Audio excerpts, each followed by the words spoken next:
TV భక్తి సమాచారం WhatsApp ఛానల్లో జాయిన్ అవ్వండి. అన్ని విశేషాలు ఎప్పటికప్పుడు తెలుసుకోండి. తెలుగు ఉగాది సంవత్సరాలు 60 అన్నాం కదండి. ఈ 60 యొక్క పేరేంటి, అసలు వాటి అర్థం ఏంటి, అసలు ఈ పేర్లు అంటే ఇప్పుడు మనకు ఒక్కొక్కరికి ఒక్కొక్క పేరు ఉంటుంది, మన టీవీకి కూడా ఒక్కొక్క పేరు ఉంటుంది కదా, దానికి అలాగే మనకి ఏం పేరు ఉంటుందో దాన్ని చెప్పే సబ్జెక్ట్ అది. తెలుగు ఉగాది సంవత్సరాల పేర్లు, వాటి అర్థాలు. 60 సంవత్సరాలు ఒక సంవత్సరం అంటారు అలా ఒక్కో తెలుగు సంవత్సరాన్ని పేరు వెనక ఒక కథ కూడా ఉంది. దాన్ని మనం జీవితంలో మళ్ళీ తర్వాత ఒక టాపిక్లో చెప్పుకుంటాము. తెలుగు సంవత్సరాల్లో అసలు ఈ సంవత్సరాలు ఎలా పుట్టింది, మనం ఈరోజు విశ్వావసునామ సంవత్సరం చెప్పుకుంటున్నాం. ఈ సంవత్సరాలన్నీ ఎలా పుట్టింది, దీనికి ఏమైనా పురాణ గాథ ఇతిహాసాలు ఏమైనా ఉన్నాయా, అసలు ఎవిడెన్స్ ఉందా అని అంటే ఎస్ ఉందట. ఎలా ఒకనాడు నారదుడు గర్వాన్ని తగ్గించేందుకు విష్ణు ఒక మాయ చేస్తాడు. నారద మహామునిని ఒక మహిళగా తయారు చేస్తాడు. స్త్రీ రూపంలో ఉన్న నారదుడు ఒక రాజుని పెళ్లి చేసుకొని 60 మంది పిల్లల్ని కంటారట. అయితే 60 మంది ఒక యుద్ధంలో చనిపోతారు. తర్వాత విష్ణు నారదుని మాయను తొలగిపోగానే నీ పుత్రులు తెలుగు సంవత్సరాలుగా వర్ధిల్తారని వరమిచ్చారని పురాణ గాథలు ఉన్నాయి. అలా నారదుడి యొక్క 60 మంది పిల్లల పేర్లు తెలుగు సంవత్సరాలుగా ఈనాటికి కూడా మనం పిలుస్తున్నాం అనేది ఒక పురాణ గాథ. తెలుగు సంవత్సరాల పేర్లకు ఒక్కో దానికి ఒక్కో అర్థం ఉంది. ఆ ఏడాది దాని ప్రకారమే జరుగుతుంది అనేది కూడా చెప్పడం జరుగుతుంది. దాని యొక్క అర్థాలు ఎలా ఉంటుంది, తెలుగు ఉగాది సంవత్సరాల పేరు దానికి అర్థం కూడా చెప్తున్నాం. అన్నిటికంటే ముందుది ఫస్ట్ అని తీసుకుంటే ప్రభవ, యజ్ఞాలు అధికంగా జరుగుతాయి. ప్రభవనామ సంవత్సరం అంటే ప్రభంజించడం అంటే పుట్టుక అనేది ఒక అర్థం అని కూడా చెప్పచ్చు. 2 విభవనామ సంవత్సరం సుఖంగా జీవిస్తారు, వైభవంగా ఉంటుంది ఈ సంవత్సరం అని చెప్తూ ఉంటారు. శుక్లనామ సంవత్సరం సమృద్ధి పంటలు ఉండాలని కోరుకుంటాం. శుక్ల అంటే తెల్లనిది, నిర్మలత్వం, కీర్తి, ఆనందాలకు ప్రతీకగా నిలబడే సంవత్సరం అంటారు. ప్రమోదిత్య అందరికీ ఆనందాన్ని ఇస్తుంది, ఆనందం ప్రమోదిపంగా ఉండే ప్రమోదూతనామ సంవత్సరంగా దీన్ని చెప్పడం జరుగుతుంది. ప్రజోత్పత్తి నామ సంవత్సరం అన్నింటిలోనూ అభివృద్ధి ఉంటుంది.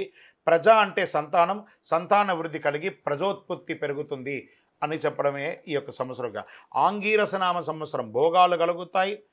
ఆంగీరసం అంటే శరీర అంగాల్లోనూ ప్రాణశక్తి, ప్రాణదేవుడు ఆంగిరసుడు, ఆ దేవుని పేరు మీదే పేరు ఇచ్చేదని అర్థం చెప్పబడుతుంది. భోగాలన్నీ కూడా ఇస్తుంది. శ్రీముఖ నామ సంవత్సరం వనరులు సమృద్ధిగా ఉంటాయి. శుభమైన ముఖం, ముఖ ప్రధానాంశం కాబట్టి అంత శుభంగా ఉంటుంది అని అర్థం అన్నమాట. భావనామ సంవత్సరం ఉన్నత భావాలు కలిగి ఉంటారు. భావ అంటే భావరూపుడిగా ఉన్న నారాయణుడు, భవనారాయణుడు అంటారు చూసారా, ఈయనే భవనారాయణుడు. ఈయన ఎవరిని విశ్లేషిస్తే సృష్టికి ముందు సంకల్పం చేసి బ్రహ్మ అని పండితులు వివరిస్తూ ఉంటారు. యువనామ సంవత్సరం వర్షాలు కురిపించి పంటలు సమృద్ధిగా చేతికి అందుతాయి. యువ అనేది బలానికి ప్రతీక అని కూడా చెప్పవచ్చు. దాతనామ సంవత్సరం అనారోగ్య బాధలు తగ్గుతాయి. బ్రహ్మ అలాగే ధరించేవాడు, రక్షించేవాడుగా కూర్చుంటాడనమాట.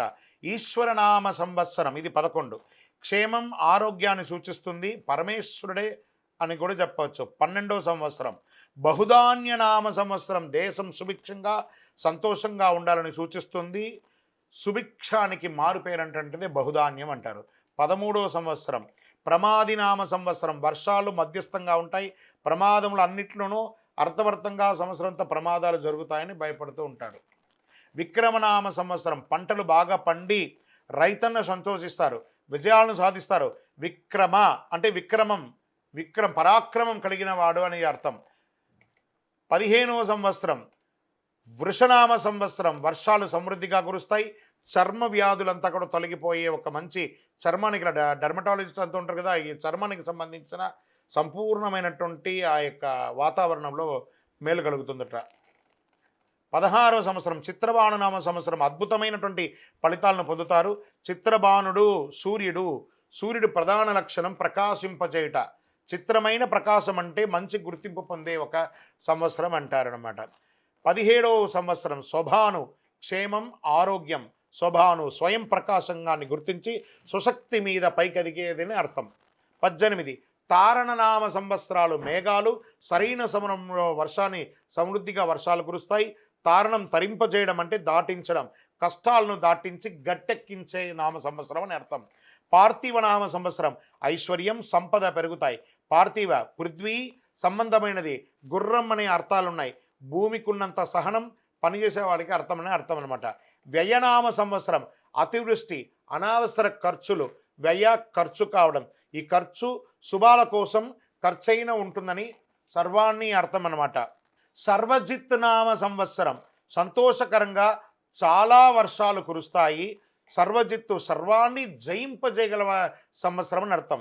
22 సర్వదారి సుభిక్షంగా ఉంటారు. సర్వదారి నామ సంవత్సరం అంటే సుభిక్షంగా ఉంటారు. సర్వదారి సర్వాన్ని ధరించేది అనమాట సర్వదారి సంవత్సరం. 23వ సంవత్సరం విరోధి నామ సంవత్సరం వర్షాలు లేకుండా ఇబ్బందులు పడే సమయం. విరోధి వైరత్వాన్ని పెంచే ఒక సంవత్సరం అని కూడా చెప్పచ్చు. వికృతి నామ సంవత్సరం 24. ఈ సమయం భయంకరంగా ఉంటుంది. వికృతి ప్రళయతాండవం అవుతుంది. యొక్క దీంట్లో ఖగోళ శాస్త్రంలో కూడా ఉంటుందని కూడా చెప్పడం జరుగుతుంది. 25వది కరనామ సంవత్సరం పరిస్థితులు సాధారణంగా ఉంటుంది. కర గాడిద, కాకి ఒక రాక్షసుడు, వాడి వేడి ఎండిన పోక ఖర్జూరాలు లేదా ఒక్కలు అంటారు చూసారా అనే అర్థాలను కూడా చెప్పడం జరుగుతుంది. 26వ సంవత్సరం నందననామ సంవత్సరం ప్రజలకు ఆనందం కలుగుతుంది.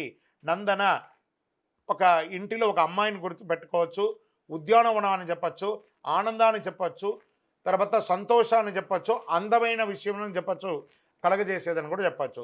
27వ సంవత్సరం విజయనామ సంవత్సరం శత్రువులను జయిస్తారు. విశేషమైనటువంటి జయం కలిగే సంవత్సరం విజయనామ సంవత్సరం. జయనామ సంవత్సరం 28 లాభాలు విజయం సాధిస్తాయి, జయాపజయాన్ని కలుగజేస్తుందని చెప్పడం జరుగుతుంది. 29 మన్మథనామ సంవత్సరం జ్వరాది బాధలు తొలగుతాయి, మన్మథ మనస్సును మదించేది అని కూడా చెప్పవచ్చు. 30వ సంవత్సరం దుర్మికి నామ సంవత్సరం ఇబ్బందులు ఉన్న క్షేమంగా ఉంటాయి, దుర్మికి చెడ్డ ముఖం కలదని కూడా చెప్పవచ్చు. హేవళంబి ప్రజలు సంతోషంగా ఉంటారు. హే విలంబి సమ్మోహనపూర్వకంగా విలంబి చేసేవాడని అర్థం కూడా చెప్పచ్చు. 31వ సంవత్సరం. 32వ సంవత్సరం విలంబి సుభిక్షంగా ఉంటారు. విలంబి సాగదీయడం అని కూడా ఒక రకంగా చెప్పచ్చు. 33 వికారినామ సంవత్సరం ఇది అనారోగ్యాన్ని కలుగజేస్తుంది, శత్రువులను చాలా కోపం తెస్తుంది, వికారం కలుగుతుంది.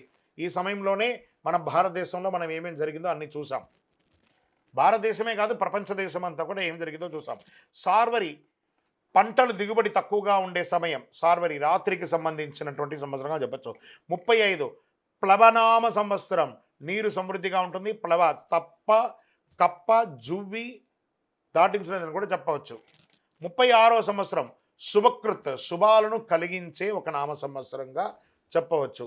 ఇక్కడి నుంచే మన భారతదేశం ఒక ట్రాక్లోకి వచ్చిందని కూడా. శుభకృతు నుంచే చాలా ఇబ్బందులు పడి శుభకృతుల నుంచి మనం ఆనందం పడ్డాం.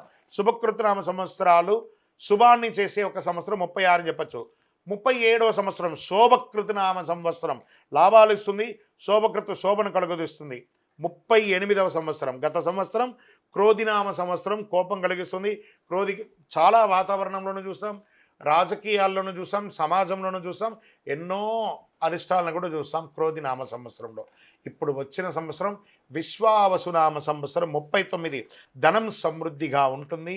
విశ్వావసు విశ్వానికి సంబంధించింది, ప్రేమానురాగాలని పెంచే ఒక అద్భుతమైనటువంటి సంవత్సరం ఈ విశ్వావసునామ సంవత్సరం. మరి 40వ సంవత్సరం పరాభవనామ సంవత్సరం ప్రజలు పరాభవాలని గురవుతారు, పరాభవం అవమానాలు కూడా పొందే అవకాశంగా ఉందని కూడా చెప్పచ్చు. 41వ సంవత్సరం ప్లవంగ నామ సంవత్సరం నీరు సమృద్ధిగా ఉంటుంది. ప్లవంగ కోతి కప్పకు ప్రతీకగా చెప్పడం జరుగుతుంది అనమాట. 42వ సంవత్సరం కీలకనామ సంవత్సరం పంటలు బాగా పండుతాయి.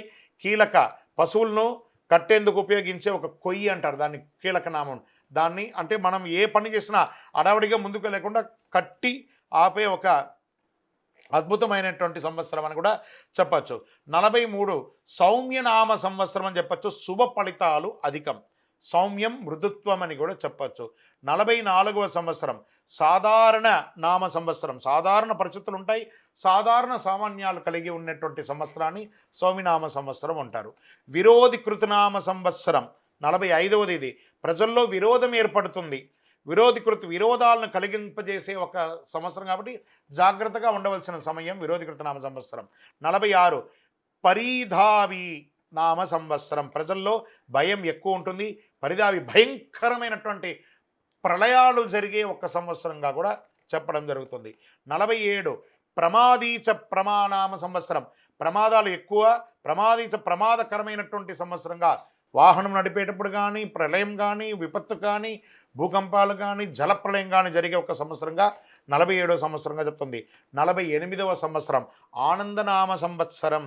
ఆనందంగా ఉంటారు. ఆనందమయంగా ఉండజేసే ఒక అద్భుతమైనటువంటి సమయం అని చెప్పచ్చు.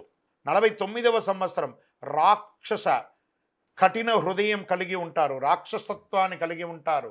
చాలా అన్యాయాలు అపార్థాలు జరిగే ఒక సంవత్సరంగా చెప్పడం జరుగుతుంది. 49వ సంవత్సరం. 50వ సంవత్సరం నలనామ సంవత్సరం. పంటలు బాగా పండుతాయి. నల్ల అనేది పదానికి రూపాంతరం అయ్యే ఒక అద్భుతమైనటువంటి సమృద్ధిని కలిగించే నామ సంవత్సరంగా చెప్పడం జరుగుతుంది. 51వ సంవత్సరం పింగళనామ సంవత్సరం. సామాన్య ఫలితాలు కలుగుతాయి. పింగళ ఒక నాడి, కోతి, పాము, ముంగిస ఇలాంటివన్నీ కూడా మనకు నాడిలో కూడా పింగళ నాడి అని చెప్తున్నారు కదా, ఆ పింగళ నాడితో కూడినటువంటి సంవత్సరం. ఇవన్నీ కూడా గుణాలు కలిగినటువంటి ఒక సంవత్సరంగా చెప్పచ్చు. 52వ సంవత్సరం కాలయుక్తి నామ సంవత్సరం. కాలానికి అనుకూలమైన ఫలితాలు ఇస్తుంది.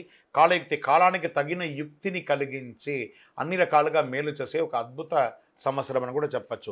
53వ సంవత్సరం సిద్ధార్థి నామ సంవత్సరం. కార్యసిద్ధి సిద్ధించడం, సిద్ధార్థి కోరికలు సిద్ధించడం, అన్ని రకాలుగా శుభం జరిగే సంవత్సరంగా చెప్పడం జరుగుతుంది. తర్వాత 54వ సంవత్సరం రౌద్రినామ సంవత్సరం. ప్రజలకు చిన్నపాటి బాధలుంటాయి. రౌద్రవంతంగా ఉండేదని కూడా చెప్పచ్చు.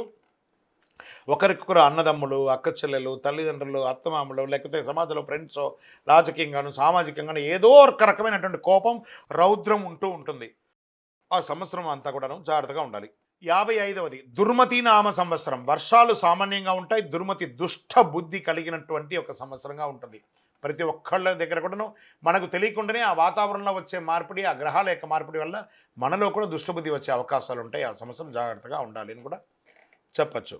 56వ సంవత్సరం దుందుబి నామ సంవత్సరం. క్షేమం, ధ్యానం, దుందుబి వర్ణుడు సమృద్ధిగా కురిపించే ఒక సంవత్సరం. చాలా అద్భుతంగా ఉంటుందని కూడా చెప్పచ్చు. 57వ సంవత్సరం రుధిరోద్గారి సంవత్సరం అంటారు దీన్ని. ప్రమాదాలు ఎక్కువ, రుధిరోద్గారి రక్తాన్ని స్రవించజేసే ఒక సంవత్సరం అంటారు. చాలా జాగ్రత్తగా ఉండాల్సినటువంటి ఒక సమయంగా కూడా మనం చెప్పచ్చు. 58 రక్తాక్షి నామ సంవత్సరం. అశుభాలు కలుగుతాయి.